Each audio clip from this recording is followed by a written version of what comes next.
What's going on, everyone? Welcome back to another episode of the JT Sports Podcast. I'm your host, JT, and we got a lot of things to talk about on this episode because what the hell is going on in the football world today? Nick Saban just retired. The Seahawks just moved on from Pete Carroll as their head coach. Brian DaBoll got cussed out by Wink Martindale, and Doug Peterson is firing every coach in Jacksonville, but the biggest problem on his staff still remains. We're going to dive into these things, but before we do me a favor, hit that like button, subscribe to the channel, turn on post notifications so you don't miss when we upload new content. And remember that we're not just a YouTube channel. You can find every episode of the podcast available in audio format on all podcasting platforms: Apple, Google, Spotify, Amazon, wherever you get your podcast from. The JT Sports Podcast is available. Leave us with a 5-star review on Apple and Spotify. Share the pod with your friends, family members, and acquaintances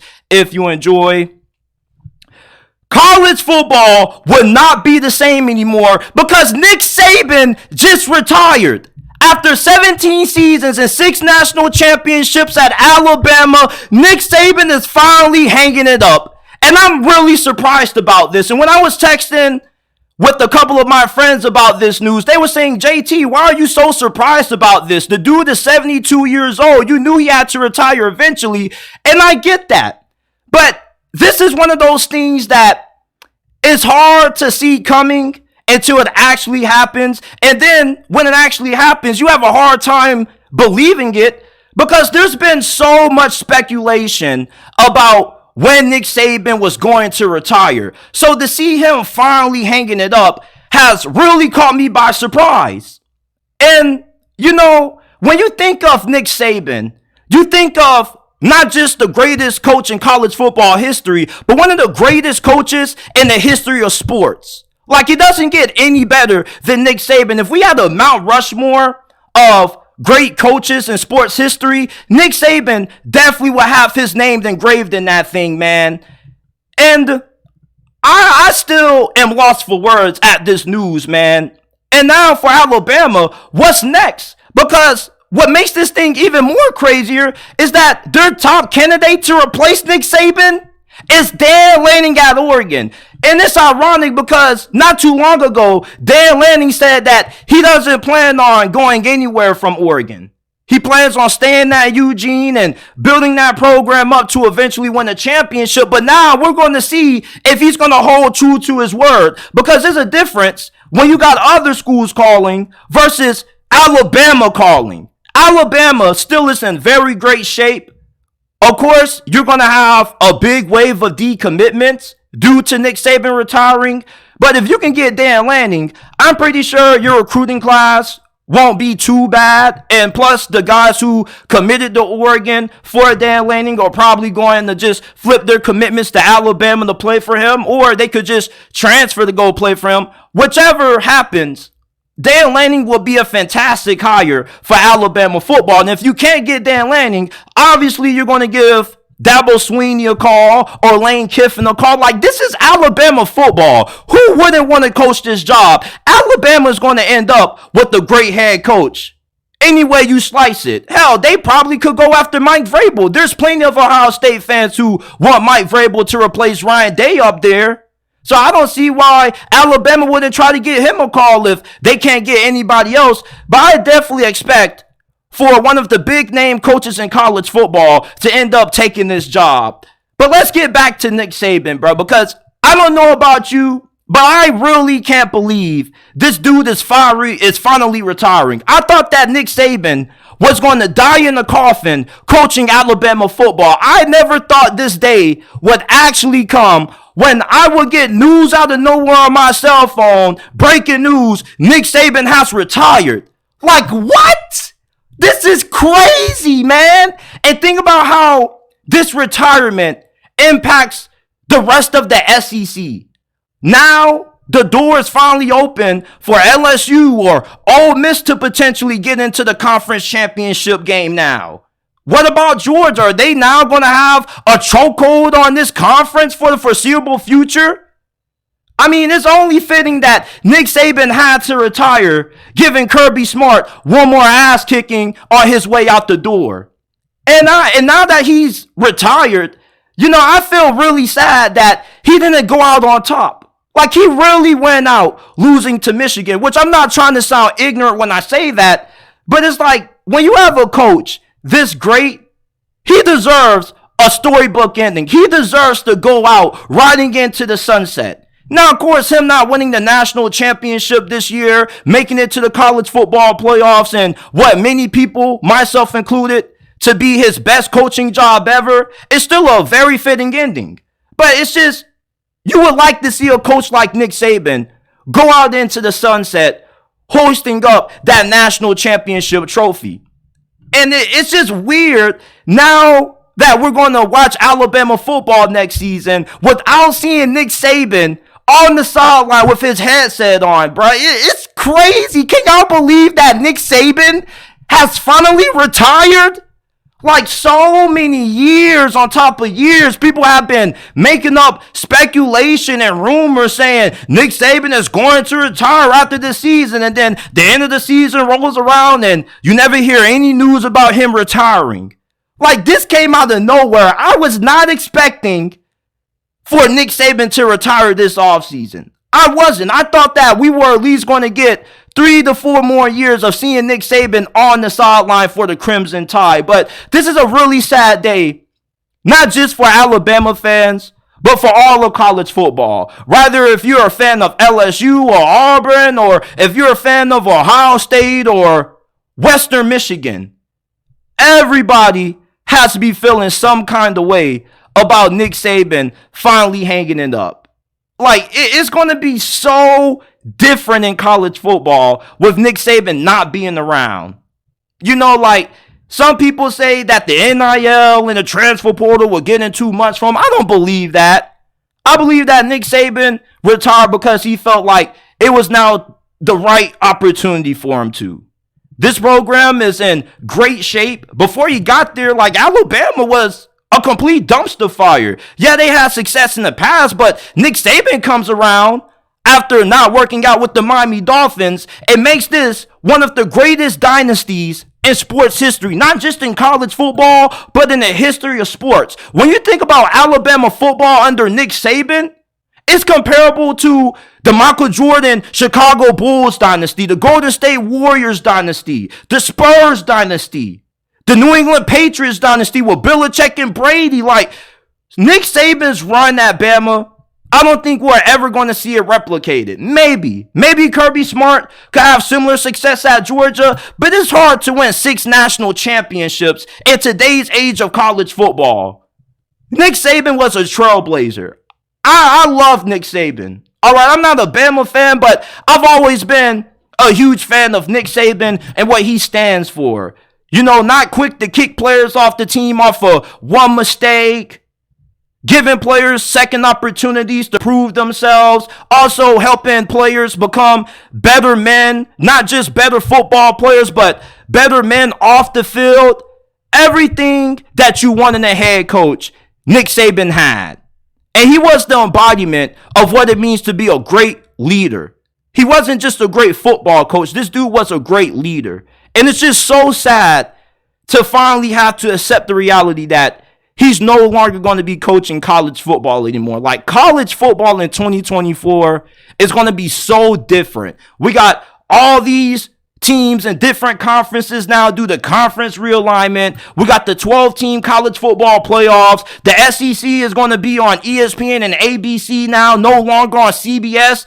CBS is going to be broadcasting the Big Ten games now. Like, college football is going to be so different this upcoming season, man. And it's going to be so weird watching it. It's going to be so weird not seeing an Alabama game with Nick Saban roaming the sidelines anymore, bro. It's crazy.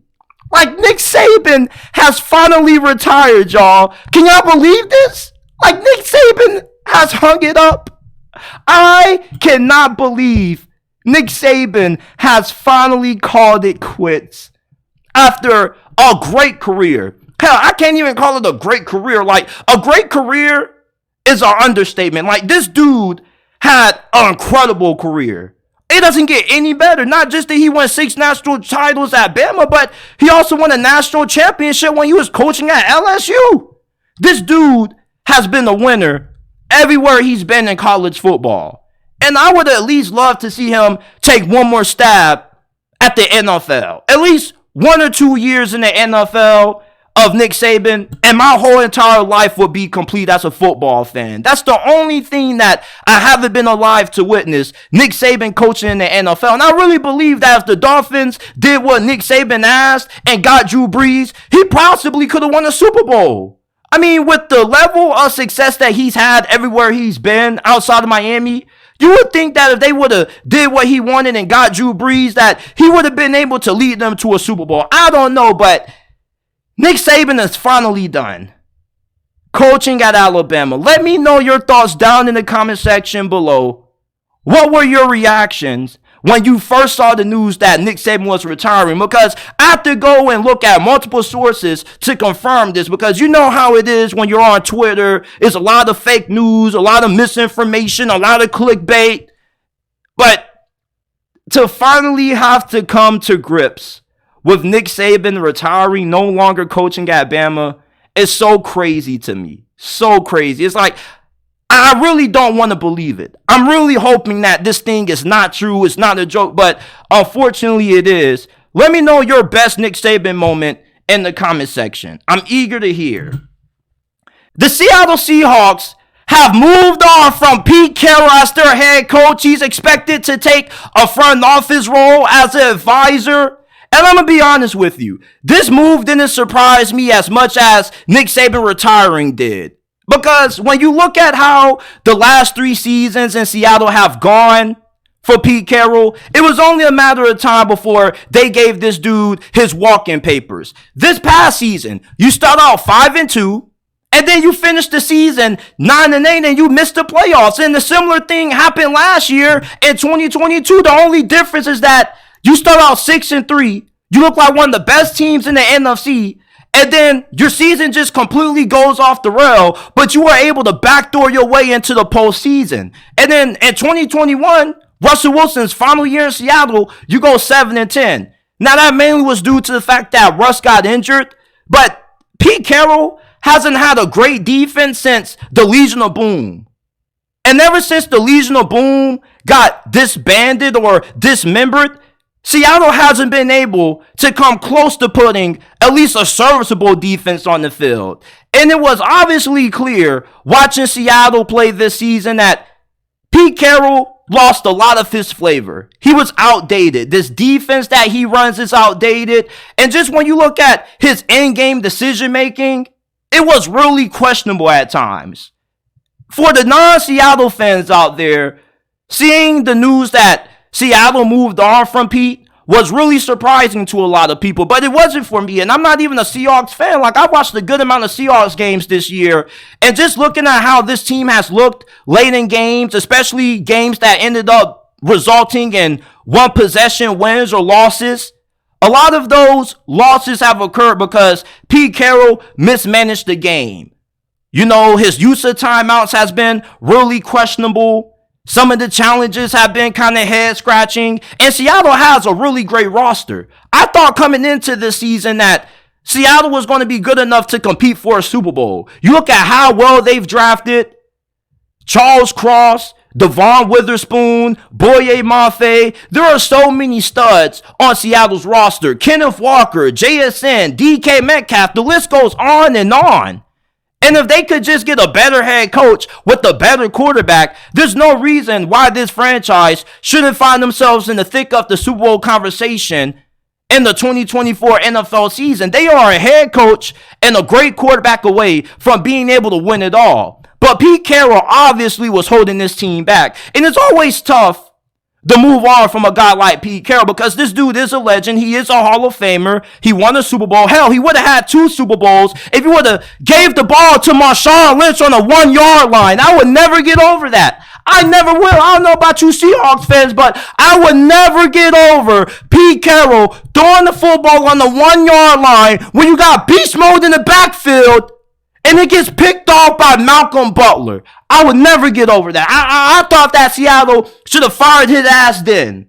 You know, this was a move that was way too long or took way too long to happen. But Pete Carroll is a legend. He's a GOAT. 14 years in Seattle, there were a lot of great memories. You know, especially the prime days of the Russell Wilson era when Russ actually used to legitimately cook. Now he's going to be taking the front office role, and I guess this was just to soften the blow because it's hard to move on from a guy like Pete. So obviously you still want this dude around, high energy guy, players like him. He is always able to get the most out of players who nobody really gave a chance to. Obviously, we remember the Geno Smith 2022 campaign when everybody wrote him off, but he didn't write back. He wrote back this year, obviously, but there were still some good moments where it was evident that Pete Carroll's motivational skills were able to elevate the play of certain players in big moments, especially Drew Lock. You remember when he led Seattle on a 10-play, 92-yard game-winning touchdown drive against the Philadelphia Eagles on Monday night? Like, that was peak Pete Carroll. And I never thought that Seattle would move on from him. Honestly, when you got somebody who has a 9-8 record their last 2 seasons and those are winning records, it's hard to move on from somebody that has that kind of accolade to their resume. You know, it's not easy to always win in the NFL. Going 9-8 may not be a huge achievement to a lot of people, but for most NFL fans who haven't had a lot of success, they would be okay with having a head coach that goes 9-8 every season. It's the same situation that Mike Tomlin is kind of in right now in Pittsburgh. And there's some rumors circulating around that Mike Tomlin may step down after this season. I hope not. You know, but seeing Pete Carroll no longer on the sidelines for Seattle is going to be really weird. I became a football fan around the time the Seahawks first hired Pete Carroll. So I grew up with Pete Carroll. So I have a lot of childhood nostalgia tied to this dude. And not seeing him on the sideline, plus not seeing Nick Saban on the sideline for Alabama anymore, like, this is going to be a weird-ass year of football, fam.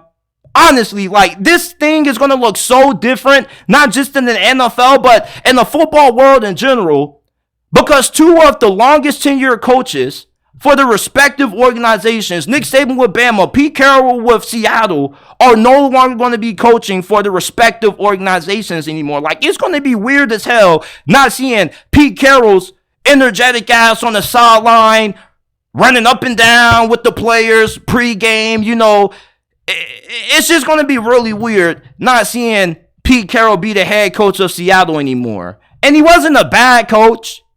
He just wasn't as good as what he once was when he first took over the reins at head coach when he left USC for the Seahawks. But there are a lot of great memories that I have of Pete Carroll with Seattle. And there are also a lot of bad ones that I have with Pete Carroll at Seattle. But I'm going to miss seeing Pete Carroll on the sidelines. Even if you were a Seahawks fan that was with Seattle moving on from Pete, even you got to feel a little bit of sadness in your chest about this move taking place, because we all love Pete Carroll. Rather if we agree with a lot of the things he does or disagree, you know, this dude was a really likable guy.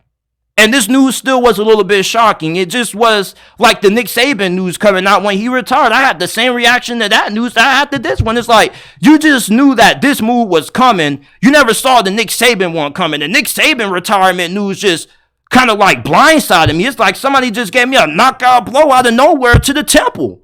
But seeing Pete Carroll, you know, the Seahawks opt in to move in a different direction when it comes to their head coach didn't surprise me as much, because it was one of those things that you knew was going to happen sooner rather than later, and it had to happen. Because Seattle, they just became stagnant under Pete Carroll. The last 3 years, this franchise has made no improvement. They have just been stuck in the same place, being a team that's really talented, but has underachieved the last 5 years. This is a franchise that possibly could have won 2, 3 more Super Bowls if they would have moved on from Pete Carroll and gotten a different head coach that was pretty good. So this was a move that had to happen.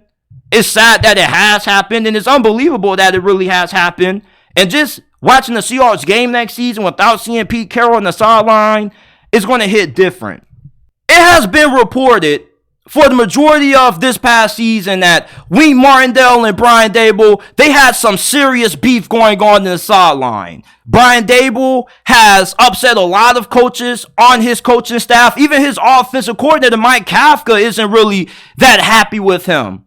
But he fired a lot of coaches a couple of days ago, and two of the most critical ones was the firing of defensive staffers Drew Wilkins and Kevin Wilkins, who defensive coordinator Wink Martindale was really close with. And apparently he wasn't happy with this. And a couple of hours ago, it got reported that he cussed out Brian DaBoll. Now, I don't know what words came out of Wink Martindale's mouth when cussing out Brian DaBoll, but it probably had to be, "You bald-headed mother."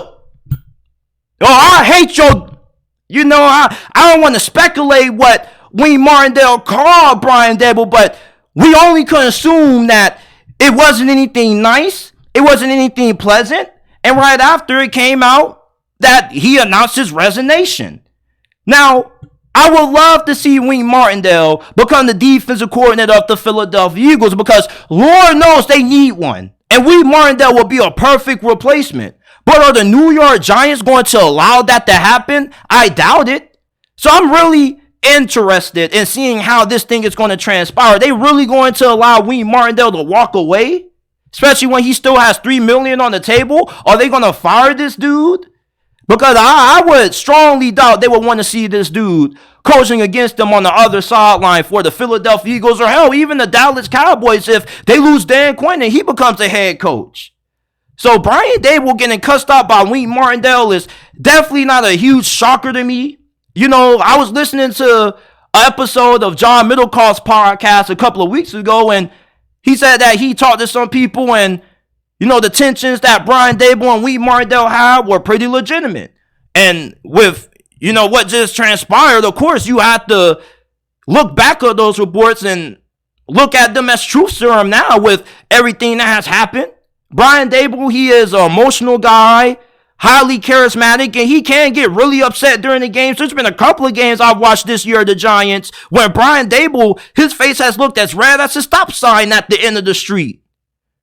And when you are somebody who just cusses out your coaches, of course you're going to be quickly one of the most hated guys in the locker room. Maybe not amongst the players, but amongst the coaches. When your coaching staff doesn't rock with you, and the coaching staff loses a little bit of respect for you due to you cussing them out, it's not a good thing. And it shows that you don't have great people skills. And you got to have great people skills if you want to be a successful coach in the National Football League. And with Wink Martindale, one of the more well-respected defensive coordinators in the NFL, opting to resign and him cussing you out, that's probably going to hinder your ability to hire a successful one when the time comes. Who would want to coach for Brian DaBoll when you look at how sour this relationship was between him and Wink Martindale? And also, your offensive coordinator, Mike Kafka, even is upset with you because you may be a little bit too involved in the offense. If you're going to hire these coaches, let these coaches do their job and don't berate them. You never should berate one of your employees or somebody who works under you, because you create a toxic work environment. If you have a toxic environment amongst the coaches, imagine how that's going to translate to the product on the field. So it's no surprise that the Giants season, when it's left as what it did this year, there were a lot of high expectations for the Giants coming into the 2023 NFL season, and they didn't come a lick close to living up to them. And I think Brian DaBoll's inability to get along with his coaches is a big reason why. And I doubt that he's even going to last any longer as the Giants head coach. Of course, he's going to be back for another season, but I don't think the Giants are going to go anywhere. It's like if you're cussing out your coaches and your coaches don't like you, how does that vote well in the eyes of the players? If you're disrespecting your coaches, how are your players going to be able to respect your coaches if you're disrespecting them right in front of the players? It's just Brian DaBoll, man, he needs to go into the mirror and look at himself and reinvent some things, because it's not looking good for him right now in New York. I've never heard of an incident that publicly got released to everybody for all us to know that a coordinator on a head coach's staff cussed them out. Normally, it's the head coaching doing the cussing out, but Wink Martindale, He looks like a tough motherfucker. He looks like one of those dudes who always is going to push back against you when you come at him a little bit too left. And he doesn't seem like a guy that's too hard to get along with. Like, him and John Harbaugh got along perfectly. You never heard about him and John Harbaugh going at it. Now, I get that there are disagreements that probably occur here and there. But as grown men, you got to be able to talk it out, hug it out, and get the job done. Because at the end of the day, there are millions of dollars that you are getting paid to coach this game of football. And you got to be able to do that at a high level. But this is wild. Like, Wink Martindale cussed out Brian DaBoll. Like, holy. Whew. The Jacksonville Jaguars easily were the NFL's most overhyped team and the most disappointing team from this past season. And they went from 8-3 to out of the playoffs in only the span of a couple of months. And with them losing to the Tennessee Titans, Doug Peterson decided it was time to go ahead and clean house. He got rid of a lot of coaches on the defense side of the football, including his defensive coordinator, Mike Caldwell. He got rid of a couple of guys on the offense side of the football as well.